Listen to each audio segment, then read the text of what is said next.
মাননীয় দেশের প্রধানমন্ত্রী নরেন্দ্র মোদীজির সরকার ঐতিহাসিক সিদ্ধান্ত নিয়েছেন সমস্ত জিনিসপত্রের দাম এই সেপ্টেম্বর মাসে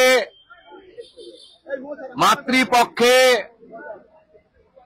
আমাদের কমতে চলেছে। আমরা ভারতীয় জনতা পার্টির বিধায়কবৃন্দ বিধানসভার দক্ষিণ গেটে প্রধানমন্ত্রীকে অভিনন্দন জানালাম, আমরা মিষ্টি বিতরণ করলাম।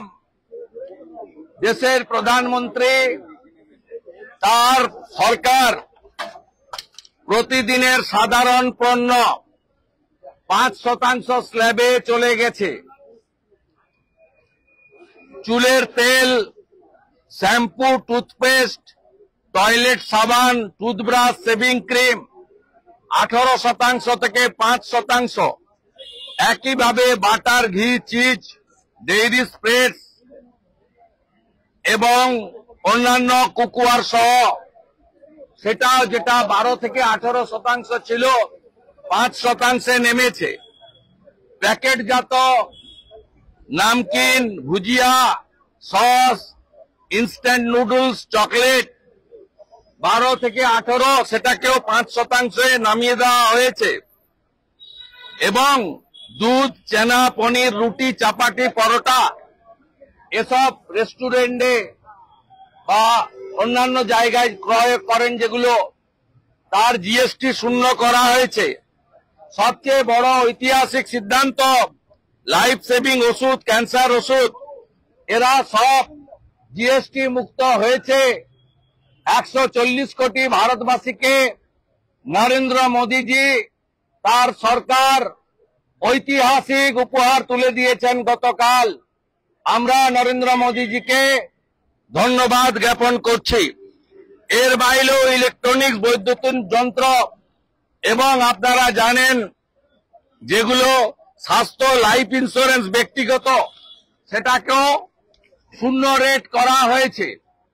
একদিকে খালা মমতা ব্যানার্জি যখন পশ্চিমবঙ্গে পেট্রোল ডিজেলের স্টেট সেস তুলছে, বাজারে আগুন, সরকারি কর্মচারী, পুলিশ কর্মী, শিক্ষক, পেনশনার্সরা ডিএ পায় না, চাকরি নেই, অস্থায়ী কর্মচারী, কন্ট্রাকচুয়ালরা সমকাজে সমবেতন পায় না, কৃষকরা ফসলের দাম পায় না, স্কুলগুলো উঠে গেছে, লক্ষ লক্ষ পেশেন্ট আয়ুষ্মান ভারত না থাকার জন্য বাইরের রাজ্যে যাচ্ছে এবং ভারতবর্ষের মধ্যে সবচেয়ে বেশি পেট্রোল ডিজেলের দাম পশ্চিমবঙ্গে।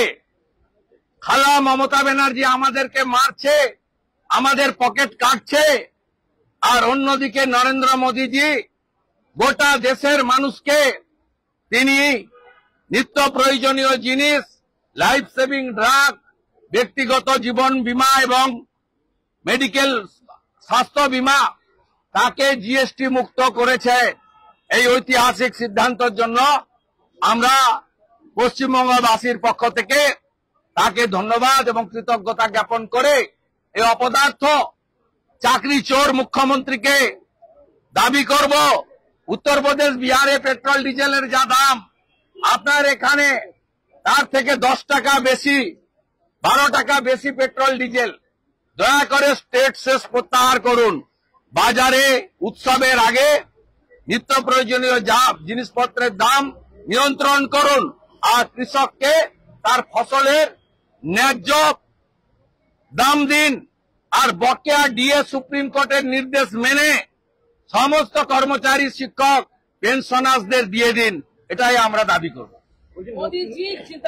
জিন্দাবাদ, জিন্দাবাদ, নতুন করোনা ট্যাক্সে বলা হচ্ছে 31শে ডিসেম্বর 2024 পর্যন্ত যারা এই রাজ্যে এসছেন বা বিদেশে এসছেন তারাও থাকতে পারবেন, বাকিদের ক্ষেত্রে কড়া মনোভাব দিচ্ছে কেন্দ্রীয় সরকার। এই অনুপ্রবেশকারীদের জন্য যে কড়া মনোভাব কেন্দ্রীয় সরকারের, আপনি কাকে থাকতে পারবেন বলছেন? 31শে ডিসেম্বর 2024 কারা কারা সিএ তে লেখা আছে? হিন্দু, শিখ, খ্রিস্টান, Jain, Parsi, Buddhist, not Bangladeshi Muslim. Very crystal clear.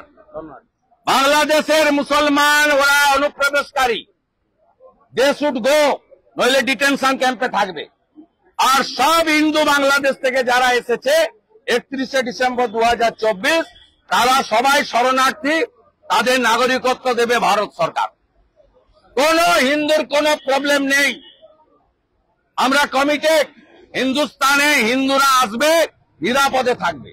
আজকে অধিবেশনের প্রথমার্ধে প্রশ্নোত্তর পর্বে বিজেপি বিধায়করা বয়কট করে অংশ নিল না বিধানসভায়। অফিসিয়ালি বয়কট আমরা করিনি।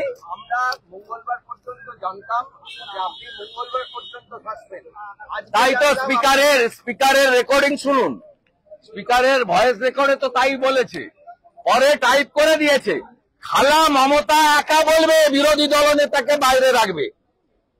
আজকে আমার সাথীরা ওকে বুঝিয়ে দেবে, আমাদের এমএলএরা ভিতরে ঢুকবে, ওকে বুঝিয়ে দেবে বিজেপিতে একটা শুভেন্দু নেই, 65টা শুভেন্দু আছে।